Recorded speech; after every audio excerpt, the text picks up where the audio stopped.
ਅਗਲੀ ਜਿਹੜੀਆਂ ਹਰਜੋਤ ਸਿੰਘ ਜੀ ਖਬਰਾਂ ਉਸ ਦੇ ਉੱਤੇ ਨਜ਼ਰ ਮਾਰਦੇ ਜਾਈਏ ਤਾਂ ਜਿੱਦਾਂ ਸ਼ੁਰੂਆਤ 'ਚ ਤੁਸੀਂ ਜ਼ਿਕਰ ਕੀਤਾ ਹੀ ਸੀਗਾ, ਯੂਕਰੇਨ ਤੇ ਰੂਸ ਦੀ ਜਿਹੜਾ ਯੁੱਧ ਆ ਉਹ ਇੱਕ ਨਵੇਂ ਮੋੜ ਦੇ ਉੱਤੇ ਪਹੁੰਚ ਚੁੱਕਾ ਹੈ। ਕੱਲ੍ਹ ਤੋਂ ਰੂਸ ਦੇ ਦੁਆਰਾ ਯੂਕਰੇਨ ਦੇ ਵੱਡੇ ਸ਼ਹਿਰਾਂ ਜਿਨ੍ਹਾਂ 'ਚ ਉਹਨਾਂ ਦੀ ਯੂਕਰੇਨ ਦੀ ਰਾਜਧਾਨੀ ਕੀਵ ਆ ਉਸ ਦੇ ਉੱਤੇ ਵੀ ਮਿਜ਼ਾਈਲੀ ਹਮਲੇ ਚੱਲ ਰਹੇ ਨੇ। ਅੱਜ ਇੱਕ ਵਾਰੀ ਫਿਰ ਯੂਕਰੇਨ ਦੇ ਅਸਮਾਨ ਏਅਰ ਸਾਇਰਨਸ ਦੇ ਨਾਲ, ਏਅਰ ਰੇਡ ਸਾਇਰਨਸ ਦੇ ਨਾਲ ਗੂੰਜ ਉੱਠੇ ਤੇ ਰੂਸ ਦੀਆਂ ਜਿਹੜੀਆਂ ਸਟ੍ਰਾਈਕਸ ਆ ਉਹ ਚੱਲਦੀਆਂ ਰਹੀਆਂ। ਯੂਕਰੇਨ ਦੇ ਵਿੱਚ ਪ੍ਰੈਜ਼ੀਡੈਂਟ ਬ੍ਰਿਜ ਜਿਹੜਾ ਕੀਵ ਦੇ ਵਿੱਚ ਆ ਉਹ ਵੀ ਜਿਹੜਾ ਆ ਰਸ਼ੀਆ ਦੀਆਂ ਮਿਜ਼ਾਈਲਾਂ ਦਾ ਨਿਸ਼ਾਨਾ ਜਿਹੜਾ ਉਹ ਬਣਿਆ।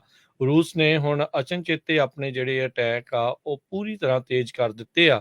ਇਹ ਹਮਲੇ ਉਦੋਂ ਤੇਜ਼ ਹੋਏ ਨੇ ਹਰਜੋਤ ਸਿੰਘ ਜੀ ਜਦੋਂ ਬੀਤੇ ਹਫਤੇ ਦੇ ਵਿੱਚ 4 ਇਲਾਕੇ ਯੂਕਰੇਨ ਦੇ ਉਹਨਾਂ ਦੇ ਵਿੱਚ ਰੈਫਰੈਂਡਮ ਕਰਾ ਕੇ ਉਹਨਾਂ ਨੂੰ ਅਨੈਕਸ ਕਰਨ ਦੀਆਂ ਜਿਹੜੀਆਂ ਗੱਲਾਂ ਆ ਉਹ ਤੁਰੀਆਂ, ਜਿਸ ਦੀ ਵਿਰੋਧਤਾ ਪੂਰੀ ਦੁਨੀਆ ਭਰ ਦੇ ਵਿੱਚ ਹੋਈ।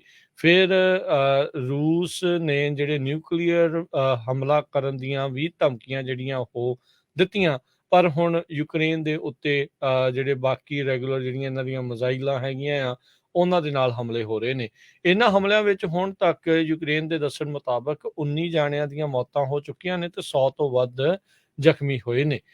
ਯੂਕਰੇਨ ਦੇ ਜਿਹੜੇ ਰਾਸ਼ਟਰਪਤੀ ਜ਼ੈਲੈਂਸਕੀ ਉਹਨਾਂ ਨੇ ਕਿਹਾ ਆ ਉਹ ਮੇ ਵੀ ਕਹਿੰਦੇ ਆ ਵੀ ਯੂਕਰੇਨ ਨੂੰ ਐਡਰੈਸ ਵੀ ਜਿਹੜਾ ਉਹ ਕਰਨਗੇ, ਤੇ ਪਰ ਹੁਣ ਮੁੱਖ ਤੌਰ ਦੇ ਉੱਤੇ ਰੂਸ ਕੈਪੀਟਲ ਰੀਜਨ ਦੇ ਉੱਤੇ, ਰਾਜਧਾਨੀ ਦੇ ਉੱਤੇ ਜਿਹੜਾ ਆ ਉਹ ਹਮਲਾ ਕਰ ਰਿਹਾ ਆ।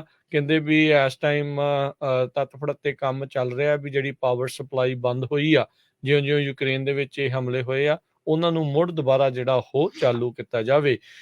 ਰੂਸ ਦੇ ਦੁਆਰਾ ਇੱਕ ਬ੍ਰਿਜ ਬਣਾਇਆ ਗਿਆ ਹੋਇਆ ਹੈ ਕ੍ਰੀਮੀਆ ਦੇ ਨਾਲ, ਜਿਸ ਦੇ ਜ਼ਰੀਏ ਰੂਸ ਆਪਣੀ ਮਿਲਟਰੀ ਜਿਹੜੀ ਤੇ ਉਸ ਦੇ ਨਾਲ ਹਥਿਆਰ ਆ ਉਹ ਕ੍ਰੀਮੀਆ ਇਲਾਕੇ ਦੇ ਵਿੱਚ ਘੱਲਦਾ ਆ। ਉਸ ਕਰਚ ਬ੍ਰਿਜ ਨੂੰ ਡਿਸਟਰੋਏ ਕੀਤਾ ਗਿਆ ਸੀਗਾ ਯੂਕਰੇਨ ਦੇ ਦੁਆਰਾ।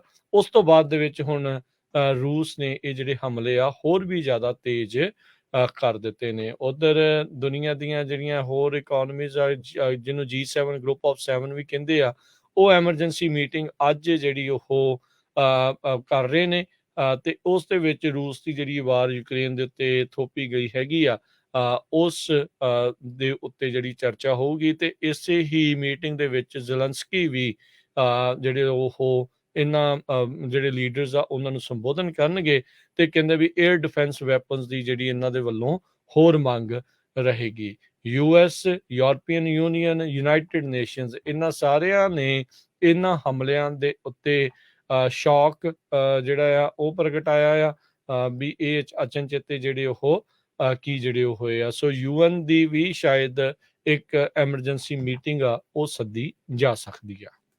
ਜੀ, ਅਗਲੀ ਖਬਰ ਵੈਨਜ਼ੂਏਲਾ ਤੋਂ ਆ ਰਹੀ ਆ। ਵੈਨਜ਼ੂਏਲਾ ਦੇ ਵਿੱਚ ਬਹੁਤ ਖਤਰਨਾਕ ਲੈਂਡਸਲਾਈਡ ਆਏ ਆ ਜਿਹਦੇ ਨਾਲ ਦਰਜਨਾਂ ਲੋਕਾਂ ਦੀ ਮੌਤ ਹੋ ਗਈ, ਦਰਜਨਾਂ ਲੋਕ ਹੜ੍ਹ ਦੇ ਵਿੱਚ ਰੁੜ ਗਏ ਹੈਗੇ ਆ।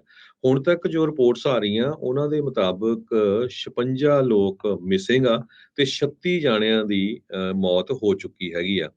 ਕਈ ਉੱਥੇ ਪਿੰਡਾਂ ਦੇ ਪਿੰਡ ਘਰ ਰੁੜ ਗਏ ਆ। ਵੈਨਜ਼ੂਏਲਾ ਟਾਊਨ ਲਾਸ ਤੇਜ਼ਰਾਸ ਦੇ ਵਿੱਚ 1000 ਦੇ ਕਰੀਬ ਐਮਰਜੈਂਸੀ ਪਰਸਨਲ ਇਸ ਕਾਰਜ ਦੇ ਵਿੱਚ ਲੱਗੇ ਹੋਏ ਆ ਵੀ ਲੋਕਾਂ ਨੂੰ ਲੱਭਣਾ ਕਿੱਦਾਂ ਹੈਗਾ ਆ। 25 ਲੋਕ ਹਜੇ ਵੀ ਗੁਆਚੇ ਹੋਏ ਹੈਗੇ ਆ। ਟੋਰੈਂਸ਼ੀਅਲ ਰੇਨਫਾਲ ਕਰਕੇ ਜਿਹੜਾ ਉਹਨਾਂ ਦਾ ਰਿਵਰ ਐਲ ਪੈਟੋ ਆ ਉਹ ਉਸ ਦੇ ਜੋ ਬੈਂਕ ਸੀ ਉਹਦੇ ਜਿਹੜੇ ਕਿਨਾਰੇ ਆ ਉਹ ਟੁੱਟ ਗਏ ਜਿਹਦੇ ਕਰਕੇ ਇਹ ਫਲੱਡਿੰਗ ਹੋਈ ਆ। 50 kilometre south west of the capital Caracas ਇੱਥੇ ਸਾਰਾ ਕੁਝ ਵਾਪਰਿਆ ਹੈਗਾ ਆ। ਤੇ ਆਪਾਂ ਦੇਖਦੇ ਹਾਂ ਵੀ ਕਹਿੰਦੇ ਉੱਥੇ ਬਹੁਤ ਜ਼ਿਆਦਾ ਮੀਂਹ ਨੇ ਨੁਕਸਾਨ ਕੀਤਾ ਆ। ਬਜ਼ੁਰਗ ਲੋਕ ਬਹੁਤ ਹਜੇ ਗੁਆਚੇ ਹੋਏ ਹੈਗੇ ਆ। ਸੋ ਇੰਟੀਰੀਅਰ ਮਿਨਿਸਟਰ ਰਮੀਹੋ ਕਾਵਲੋਸ ਉਹਨਾਂ ਨੇ ਇਹ ਕਿਹਾ ਵੀ ਜੋ ਲੈਂਡਸਲਾਈਡ ਆ ਇਹ ਮੇਨ ਕਾਰਨ ਲੈਂਡਸਲਾਈਡ ਦਾ ਇੱਕ ਜੋ ਹਰੀਕੇਨ ਹੁਲੀਆ ਆਇਆ ਸੀ ਉਹ ਨਾਰਥ ਆਫ ਵੈਨਜ਼ੂਏਲਾ ਦੇ ਥਰੂ ਲੰਘ ਕੇ ਗਿਆ ਸੀ, ਉਹਦੇ ਕਰਕੇ ਬਹੁਤ ਜ਼ਿਆਦਾ ਮੀਂਹ ਪਿਆ ਤੇ ਜਿਹੜੇ ਦਰਿਆ ਆ ਉਹ ਭਰ ਗਏ ਤੇ ਉਹਨਾਂ ਦੇ ਨਾਲ ਜਿਹੜੇ ਹੜ੍ਹ ਆ ਗਏ। ਰੈਕਡ ਰੇਨਫਾਲ ਹੋਇਆ ਹੈਗਾ, ਕਹਿੰਦੇ ਇੱਕ ਦਿਨ ਦੇ ਵਿੱਚ ਇੰਨਾ ਮੀਂਹ ਪਿਆ ਜਿੰਨਾ ਕਿ 1 ਮਹੀਨੇ ਦੇ ਵਿੱਚ ਪੈਣਾ ਚਾਹੀਦਾ ਸੀ। ਜੀ ਜੀ ਬਿਲਕੁਲ। ਸੋ ਕਾਫੀ ਜਿਹੜੀਆਂ ਇਸ ਚੀਜ਼ ਦੇ ਵਿੱਚ ਹਰਜੋਤ ਸਿੰਘ ਜੀ ਚੇਂਜਸ ਜਿਹੜੀਆਂ ਉਹ ਚੱਲ ਰਹੀਆਂ ਆ।